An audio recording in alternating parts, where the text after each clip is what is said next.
મેદી રસમ જેવા કાર્યક્રમો બંને પક્ષોએ બંધ કરવા, જૂના રીત રિવાજ મુજબ પીઠી ચોળવી, મેદી બાંધવી તેમજ દીકરીને તૈયાર કરવા માટે બહારની વ્યક્તિને બોલાવવી નહીં, ગામ કે કુટુંબની દીકરીઓએ તૈયાર કરવાનું રાખવું. લગ્ન પ્રસંગે બંને પક્ષોએ લાઈવ પ્રોગ્રામ કરવા નહીં, કોઈ પણ પ્રકારની એન્ટ્રી કરવી નહીં, એન્ટ્રી વગર સાદાઈથી સત્કાર સમારંભ કરવો, એના વિડીયો કે રીલ્સો બનાવવા નહીં. લગ્ન મુહૂર્ત દિવસનું રાખવું, જાન સવારે તેડાવી. જો કે આ તો સમાજમાં ચાલુ છે. લગ્ન પ્રસંગે અન્ય કે સુપ્રસંગે દીકરા દીકરીઓએ સમાજને શોભે એવા કપડા પહેરવા, તેમજ વરરાજાએ પણ શોભે એવો પહેરવેશ પહેરવો અને વરરાજાને ભાડાના પેન્ટ શૂટ કે શેરવાણી લાવવા નહીં. એ જે નવેસરથી સીવડાવીને તૈયાર જ પહેરવાના રહેશે. જે આપણે ભાડાના લાવીએ છીએ એ સદંતર બંધ.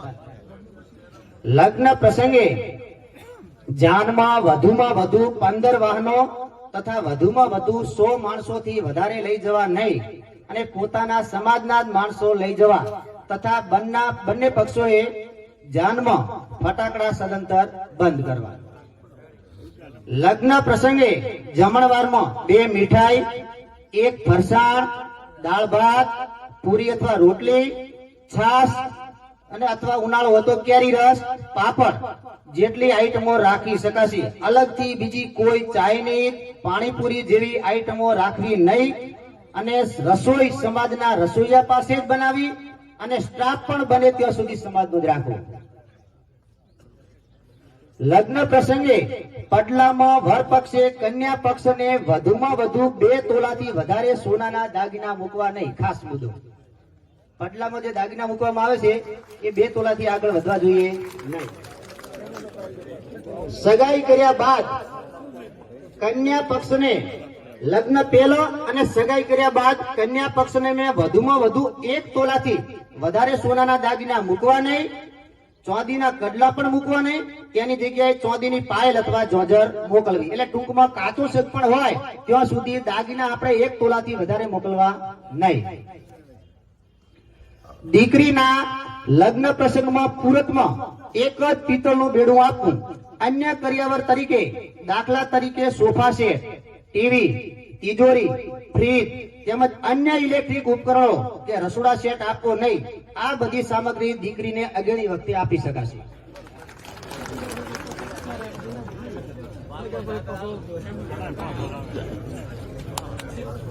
લગ્ન પ્રસંગમાં બંને પક્ષના સગાવાલાએ ભેટ માટે આપવામાં આવતી વાસણ પ્રથા સદંતર બંધ કરવી. એના સિવાય અન્ય ચીજ વસ્તુ પણ જે આપવાની પ્રથા છે એ પણ બંધ કરી અને રોકડ રકમની અંદર વ્યવહાર કરવો. લગ્ન કરીને ઘરે આવ્યા પછી જૂના રીત રિવાજ મુજબ વર કન્યાને વધાવવાનું રાખવું. કોઈ પણ જાતનું વેલકમ, ડેકોરેશન કે એન્ટ્રી કરવી નહીં. તેના વિડીયો, સ્ટેટસ કે રીલ બનાવી સોશિયલ મીડિયામાં શેર કરવા નહીં. ઓણા પ્રસંગે કે ઘરઘેણા પ્રસંગે ડેકોરેશન કરવું નહીં. હમણાં એક નવો ટ્રેન્ડ ઘરઘેણામાં ચાલુ થયો છે. એટલે ઘરઘેણામાં ફેરા ફરવા નહીં, માત્ર ફૂલહાર કરવાનું રાખવું. ઘરઘેણા વખતે જોન જોડી જવું નહીં. તેમજ દીકરો કુંવારો હોય તો પણ તેડવા માટે 15 વ્યક્તિઓથી વધુ માણસોએ ઘરઘેણું તેડવા જવું નહીં. ઘરઘેણામાં લગનિયા મૂકવા નહીં. તેમજ ઘરઘેણામાં ઓઢામણીની પણ આપલે કરવી નહીં. હવે મામેરામાં વર પક્ષ, કન્યા પક્ષ જે ઢાલ દરમિયાન આપવામાં આવે છે તમામ ઓઢામણીઓ રોકડ રકમમાં કરવી. લગ્ન તથા અન્ય શુભ પ્રસંગના જે કહુંબા હોય, કસુંબા, એમાં બંને પક્ષોએ બિસ્ટોલ, ગુટકા, મસાલા કે કાચી સાકર સદંતર વાપરવી નહીં, ખરીદી કરવી નહીં. જાનમાં બિસ્ટોલ, ગુટકા કે મસાલા સાથે લઈ જવા નહીં. ચાખોટ પણ સાથે લઈ જવા નહીં. ચાખોટની વ્યવસ્થા મોડવા પક્ષે કરી આપવી અને કન્યા પક્ષ દ્વારા આપવામાં આવતા કસુંબામાં વર પક્ષ તરફથી ગોળિયા ટીકડા વેચવા નહીં, ઉતારે વેચી શકાશે. લગ્ન પ્રસંગે બંને પક્ષોએ મોટા અવાજે વગાડવામાં આવતા ડીજે સદંતર બંધ કરવામાં આવે છે. આની જગ્યાએ ઘર આંગણે ઢોલ તથા શરણાઈ વગાડી શકાશે, પરંતુ બહારના કોઈ પણ કલાકાર બોલાવવા નહીં. ઉત્તરાયણનું આણું, ઘરઘેણું તેમજ સગાઈ પ્રસંગ હોય તે દરમિયાન ચીજ વસ્તુઓનું પ્રદર્શન કરવામાં જે આવે છે ને એનું ડેકોરેશન કરવામાં આવે છે તે સદંતર બંધ કરવું. તેના વિડીયો, સ્ટેટસ કે રીલ બનાવી સોશિયલ મીડિયામાં શેર કરવા નહીં. સગાઈ કર્યા બાદ મોકલવામાં આવતા હાયડા સદંતર બંધ કરવામાં આવે છે. તેની જગ્યાએ વર્ષમાં માત્ર એકવાર 1100 રૂપિયા રોકડમાં આપવા.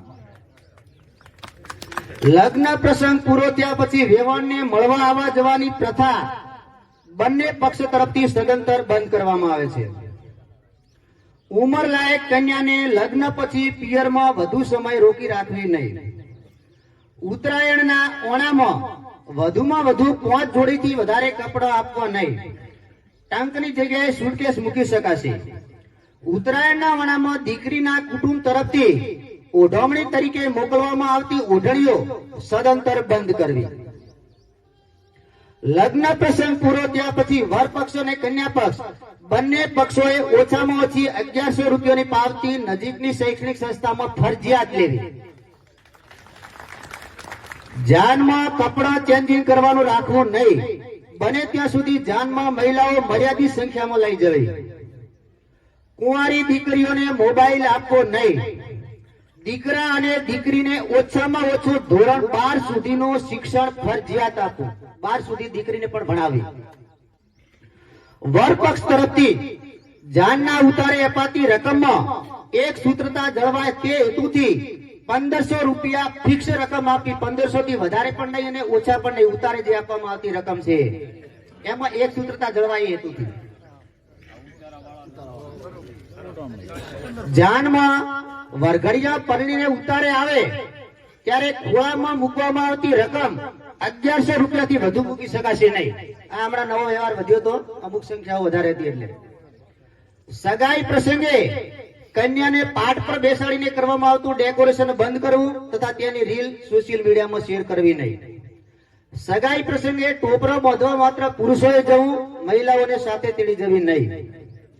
કોઈ પણ શુભ પ્રસંગે વેવાણ મળવા આવે ત્યારે ઉઠામણું આપવાનું સદંતર બંધ કરવું.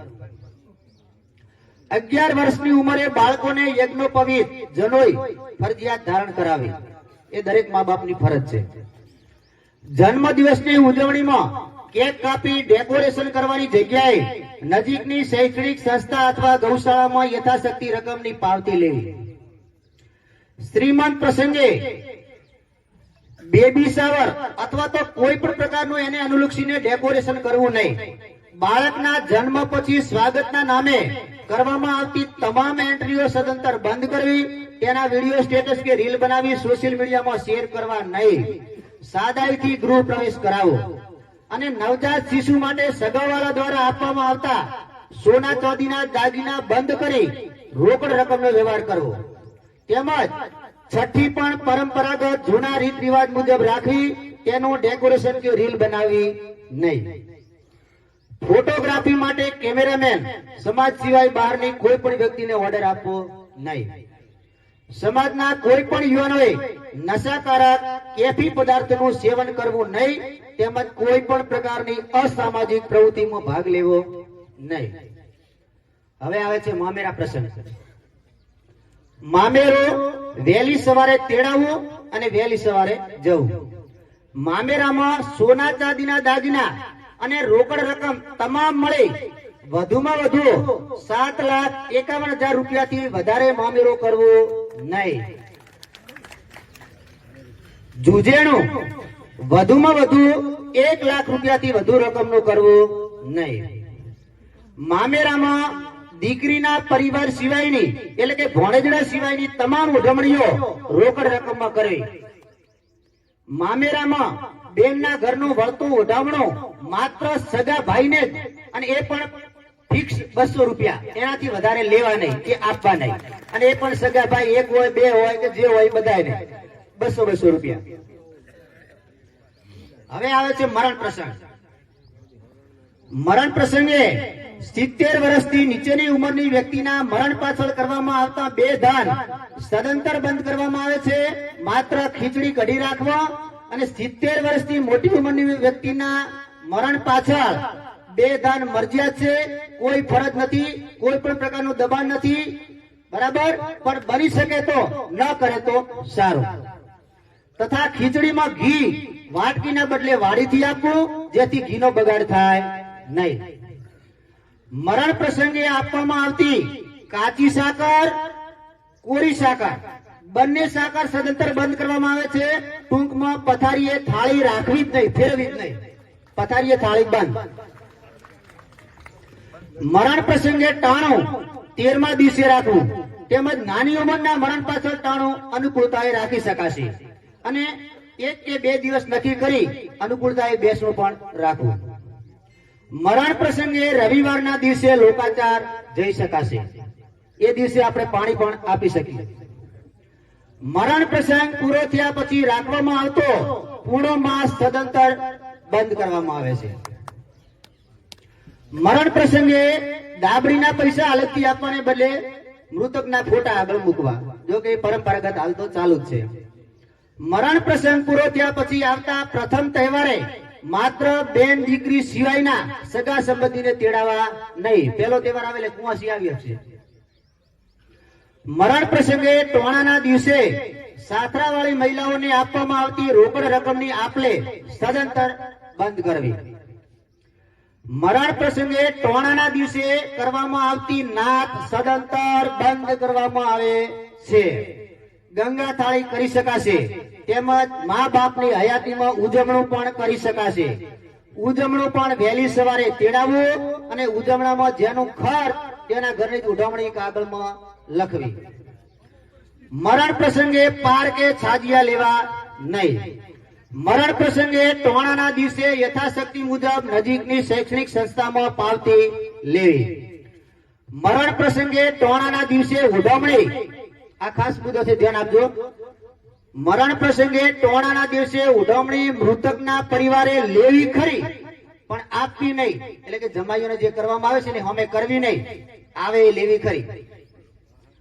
લોકાચાર દરમિયાન મહિલાઓ દ્વારા વેવાઈના ઘરે સંભાળ તરીકે આપવામાં આવતી રકમ બંધ કરવામાં આવે છે, જો કે કુંવાસી માટે છૂટછાટ રહેશે.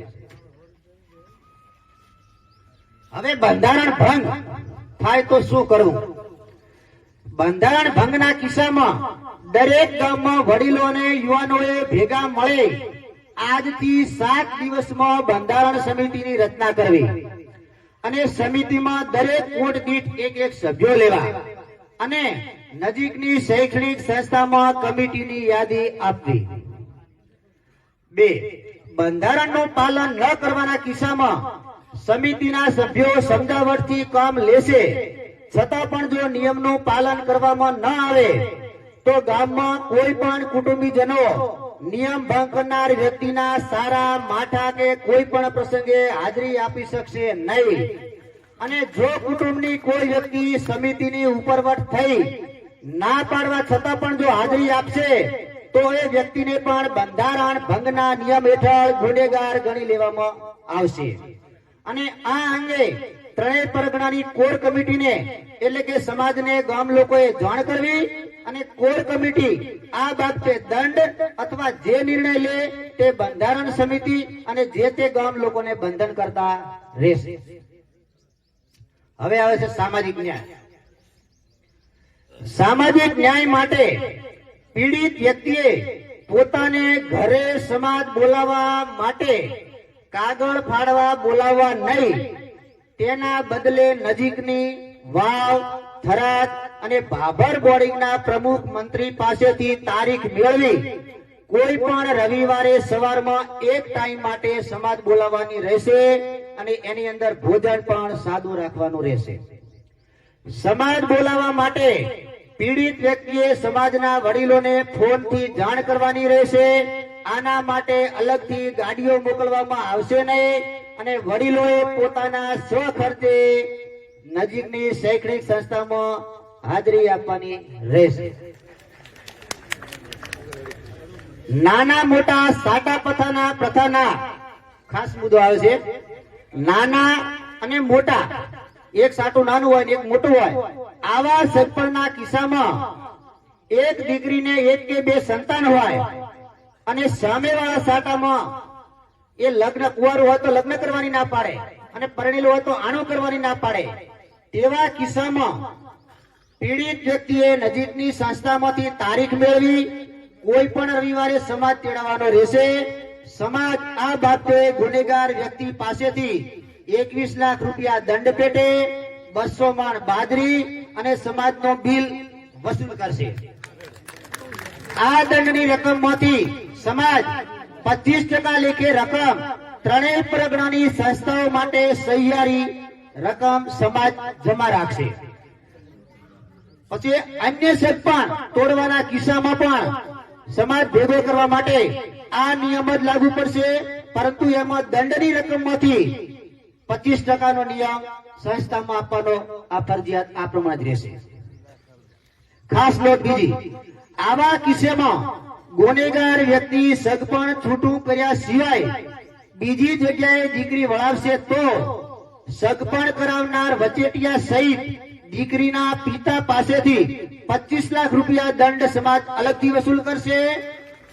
આવા દંડની તમામે તમામ 100% રકમ ત્રણેય પરગણાની સંસ્થાઓ માટે સહિયારી સમાજ પોતાની પાસે જમા રાખશે. આમાંથી 100% લેવાના. અમલીકરણ. પરમ પૂજ્ય બ્રહ્મલીન સંત શ્રી આનંદ પ્રકાશ બાપુની ગુરુ ગાદીની પવિત્ર ભૂમિ એટા મુકોમાંથી રચાયેલું આ નવીન બંધારણ નું અમલીકરણ આજે તારીખ 1/2/2006 થી અમલી બનશે તથા આ બંધારણના સુધારા વધારા કરવા માટે 2 વર્ષ બાદ સમીક્ષા કરવામાં આવશે. પરંતુ ફેબ્રુઆરી 2026 ના માસ માટે આવતા લગ્નની પત્રિકા અને ભોજન સમારંભના ઓર્ડર અપાઈ ગયા હોય તેવા સંજોગોમાં આ 2 નિયમ પૂરતી છૂટછાટ રહેશે અને બાકીના નિયમો આ ફેબ્રુઆરીના લગ્ન વાળાને પણ લાગુ રહેશે. ઉપરોક્ત સમાજ બંધારણના તમામ નિયમો સાથેની પુસ્તિકામાં પરમ પૂજ્ય આનંદ પ્રકાશ બાપુનું જીવન દર્શન, ત્રિકાળ સંધ્યા આવરી લઈ ત્રણેય પ્રજ્ઞાની દરેક ગામની સંસ્થાને આધારે સંખ્યાના આધારે 52, 32 ને 42 એમાં જે સંખ્યા હશે એ પ્રમાણે પુસ્તિકાઓ વિતરણ કરવામાં આવશે. અસ્તુ. બોલો શ્રી આનંદ પ્રકાશ મહારાજની જય. આજે આપણે બધા શપથ લઈ